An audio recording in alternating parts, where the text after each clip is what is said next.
हाँ भाई, नमस्कार आप सभी को। मैं आपका अपना वीर कादन स्वागत करता हूँ अपने डॉक्टर अमित अकेडमी इंग्लिश पे। उम्मीद करता हूँ कि बहुत अच्छे होंगे और पढ़ाई आपकी बहुत अच्छे से चल रही होगी। तो आज की क्लास में हम आपके सामने डिस्कस करने वाले हैं अपना एक नया topic, that is called question tag. जो क्वेश्चन टैग है उसका डिस्कशन जो है वो लेके चलेंगे अपन।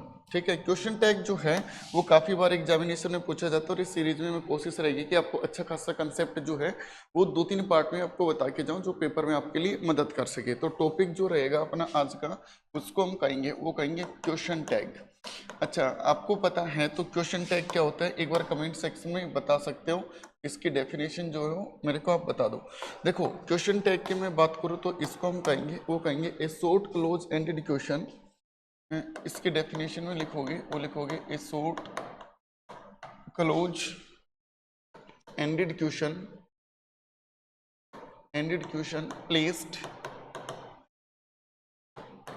placed at the end of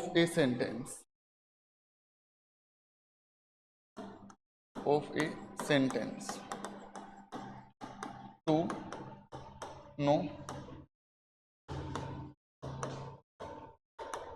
the confirmation,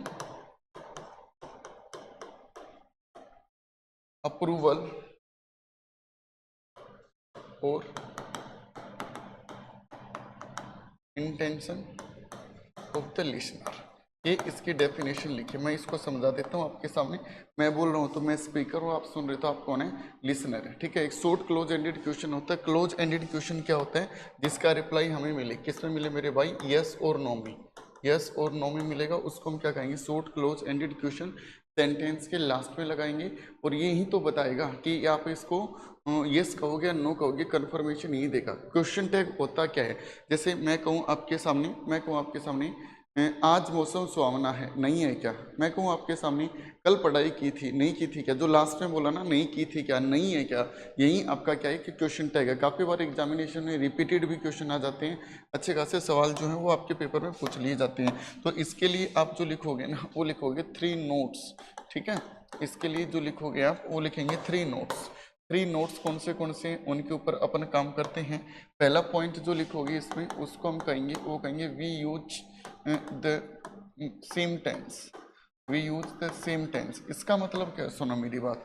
जो सेंटेंस में टेंस है ना वही किस में यूज होगा? क्वेश्चन टैग में। समझ में? जो स्टेटमेंट में जो है वही किस में हो जाएगा? क्वेश्चन टैग में हो जाएगा। दूसरा पॉइंट जो है वो लिखेंगे आप we use the pronouns only. हम हमेशा यूज करेंगे ना, वो यूज करेंगे मेरे भाई किसका? प्रोनाउंस का यूज करेंगे। मान लो कोई भी सेंटेंस है, शुरुआत है उसकी किससे है? वामिका से शुरुआत है। ठीक है, वामिका से शुरुआत है तो वामिका के लिए हम आगे किसका यूज कर देंगे? सी का यूज कर देंगे। समझ में ये बात? एक अगला जो पॉइंट है वो लिखेंगे इसी नोट में और उसको हम कहेंगे we use the contractions. We use the contractions. ये कॉन्ट्रैक्शंस क्या होते हैं समझना मेरी बात को। देखो, याद करो जब स्कूल लेवल में पढ़ते थे तो आपने कुछ ऐसे स्टेटमेंट पढ़े होंगे जैसे इज प्लस नोट है तो मर्ज करके क्या बना दोगे? इजेंट। ये जो लिखे ना ये कॉन्ट्रैक्टेड फॉर्म है। समझ में ये बात? इजेंट जो है ये आपका एक कॉन्ट्रैक्टेड फॉर्म है। इसी तरीके से मान लो पेपर में वो आपके सामने लिख के दे दे एम प्लस में नोट, तो इसको हम क्या कहेंगे? आरंट। एम प्लस नोट को हम क्या कहेंगे? आरंट। स्टार लगा लेना इसको। ठीक है, यदि वो आपके सामने लिख के दे दे आर प्लस नोट तो उसका क्या बनेगा मेरे भाई? आरंट कहेंगे। इसी तरीके से वो आपके सामने एज प्लस में नोट लिख के दे देगा तो इसका क्या बनेगा? एजेंट बनेगा। इसी तरीके से वो आपके सामने एओ प्लस में नोट लिख देगा ना तो इसको हम क्या बोल देंगे मेरे भाई?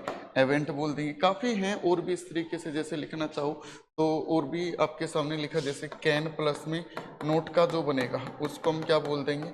कांट बोल देंगे। समझ में? कैन प्लस में नोट को क्या बोल दोगे? कांट बोल दोगे। डिड प्लस में नोट होगा तो उसको हम कहेंगे, ये कॉन्ट्रैक्शंस हैं। ठीक है, यही यूज करनी है आपने। ये कॉन्ट्रैक्शंस है, यही यूज करनी है। ठीक है, यदि आपके सामने लिख के दे दे वो विल प्लस में नोट, ये भी याद रखना, स्टार लगा लेना, इसको तुम गलत करोगे पेपर में। और इसका जो बनेगा ना दैट इसका बनेगा वांट। क्या बनेगा मेरे भाई? वांट। और यदि आपके सामने लिखा मिले शैल प्लस में नॉट तो उसका क्या बन जाएगा? शांत। क्या बन जाएगा मेरे भाई? शांत। समझ में ये बात? सेल प्लस नोट का क्या बन जाएगा? शांत बन जाएगा। और भी उठाना चाहो तो जैसे इजमार हो गया, वाजवर उठा सकते हो। जैसे मैं लिखूं आपके सामने वाज प्लस में नॉट, उसका कॉन्ट्रैक्शन क्या हो जाएगा, वाजेंट हो जाएगा। इसी तरीके से आपके सामने लिखा वर प्लस में नॉट, इसका कॉन्ट्रैक्शन क्या हो जाएगा, वरेंट हो जाएगा। समझ में ही बात यहाँ तक। और भी हो सकते हैं, जैसे आपके सामने लिखना चाहो तो एक पेपर में काफ़ी बार पूछा जाता है। जैसे मैं लिखूं आपके सामने मस्ट प्लस में नॉट, मस्ट प्लस में नॉट, तो इसको हम कहेंगे इंग्लिश लैंग्वेज में वो कहेंगे मसंट। ठीक है, इसको हम कहेंगे मेरे भाई इंग्लिश लैंग्वेज में वो क्या लिख देंगे, मसंट। ये MUST अंटी, मसंट। इसको कुछ कोई मस्टंडा मत बोलना, इसको कहेंगे मसंट। ठीक है, तो ये आपके सामने कुछ कॉन्ट्रैक्शंस हैं, ये कॉन्ट्रैक्टेड फॉर्म भी बोल सकते हो। ठीक है, इसका 1 मिनट लगेगी, मैं आपको रिकैप्चुलेट रिवीजन करवा देता हूँ। आ जाओ एक बार। सबसे पहले हमने पढ़ा क्वेश्चन टैग। क्वेश्चन टैग होता क्या है, a short close ended question placed at the end of a sentence to know the confirmation, approval और intention of the listener. Listener कौन होता है, मैं बोल रहा हूँ तो मैं कौन हूँ, स्पीकर हूँ। आप सुन रहे हो तो आप कौन हो, लिसनर। मैं कहूँ आपके सामने आज बारिश हुई थी, नहीं हुई थी क्या, तो आप ही तो बताओगे कि बारिश हुई थी या नहीं हुई थी। तो लिसनर जो है उसके ऊपर डिपेंड करता है। ठीक है, और इसका यूज करते हैं कहाँ पर, सेंटेंस के लास्ट में। समझ में आई बात। इसके बाद में हमने पढ़े 3 नोट्स। कितने नोट्स पढ़े इसके लिए, 3 नोट्स। और वो 3 नोट्स कौन से सुनो मेरी बात। सबसे पहले we use the same tense, कि जो सेंटेंस में यानी जो स्टेटमेंट जो है ना, ये स्टेटमेंट है, इसमें जो टेंस है वही टेंस इसमें यूज करेंगे, टेंस को चेंज नहीं करेंगे। ठीक है, we use the pronouns only, ये आपको बता ही दिया। मान लो इसकी जगह मान लो कोई भी पार्थ होता तो पार्थ के लिए किसका यूज कर देते हैं हम, आगे ही का यूज कर देते हैं। समझ में ये बात यहाँ तक। हाँ, क्वेश्चन मार्क जरूर लगाएंगे इसके लास्ट में। We use the contractions only, ये ओनली वर्ड लिख लो। ठीक है, we use the contractions only, इसका मतलब क्या है कि हम सिर्फ और सिर्फ कॉन्ट्रैक्टेड फॉर्म जो है ना वो यूज करेंगे। कॉन्ट्रैक्टेड फॉर्म कौन सी है, जैसे इजेंट हो गया, अरेंट हो गया, एजेंट हो गया, हैवेंट हो गया। तुम पेपर में गलती ये करोगे, इसमें आपके सामने जो एक तो ये जो मैंने स्टार लगाया इसको गलत करोगे, एक जो विल प्लस नोट वाला है उसको गलत करोगे, और एक सेल प्लस नोट वाला है उसको गलत करेंगे। ठीक है, तो जिसने एक तो टेलीग्राम ज्वाइन नहीं किया है वो टेलीग्राम ज्वाइन कर लेना, doctor Amit academy English, doctor Amit academy English, doctor Amit academy English. ये जो टेलीग्राम है ना आप इसको ज्वाइन कर लेना मेरे भाई। ठीक है, टेलीग्राम का चैनल का नाम बता दिया, डॉक्टर अमित अकेडमी इंग्लिश। कोई भी डाउट रहता है तो आप अपने कमेंट सेक्शन में बता देना। और हाँ, इस टॉपिक के बाद अगली वीडियो जो कौन से टॉपिक पर आनी चाहिए वो हमें कमेंट सेक्शन में बता सकते हो। इसको हम पार्ट वाइज पढ़ेंगे। इतनी इन्फॉर्मेशन आप तक जरूर होगी जो आपके लिए बेस्ट सीरीज का काम कर सके। ठीक है, जैसे पार्ट 1, पार्ट 2, पार्ट 3, वो इसमें भी आपने देखा होगा। पार्ट 1, पार्ट 2, पार्ट 3 हमारी पूरी प्ले लिस्ट है जो SSC के PY को है उनकी। ठीक है, HCS जो अपना उसकी भी लिस्ट मिल जाएगी आपको, doctor Amit HCS IAS academy जो अपना मेन चैनल है। चैनल पर पहली बार आ रहे हैं तो चैनल को सब्सक्राइब कर देना और वीडियो को लाइक करना बिल्कुल भी ना भूलें। कोई और सजेशन हो तो आप कमेंट सेक्शन में बता सकते हो। थैंक यू एवरीवन क्लास को अटेंड करने के लिए।